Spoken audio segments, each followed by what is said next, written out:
সবাইকে নমস্কার জানিয়ে বলছি, প্লিজ দয়া করে কেউ কাউন্টিং এজেন্টরা এবং প্রার্থী ক্যান্ডিডেটরা তারা ভোটিং এলাকা ছেড়ে আসবেন না।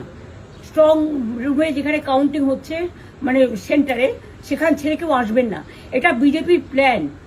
প্রথম 2-3 রাউন্ডে আমি কালকে থেকেই বলছি যে ওদেরগুলো আগে দেখাবে, আমাদেরগুলো পরে দেখাবে। এবং অনেক জায়গায় 2-3 রাউন্ড কাউন্টিং করার পরে প্রায় 100টা জায়গায় কাউন্টিং বন্ধ করে রেখে দিয়েছে।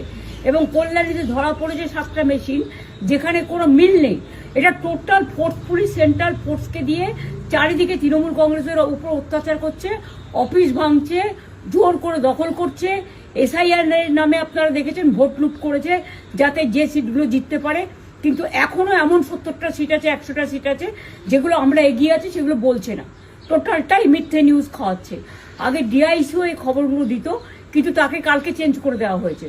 টোটালটাই ইলেকশন কমিশন নিজের ইচ্ছে মতো খেলছে, এবং সাথে কেন্দ্রীয় বাহিনীকে নিয়ে। এবং আমাদের পুলিশরা টোটাল মাথা নত করে কেন্দ্রীয় বাহিনীর আন্ডারে কাজ করছে।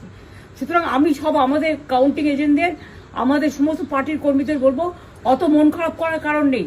আমি বলেছিলাম সূর্যাস্তের পরে আপনারা জিতবেন।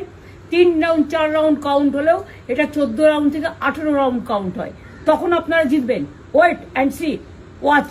আমরা সবাই আপনাদের সাথে আছি, আপনারা কেউ ভয় পাবেন না, নিশ্চিন্তে থাকুন। আমরা বাঘের বাচ্চার মতো লড়াই করে যাবো।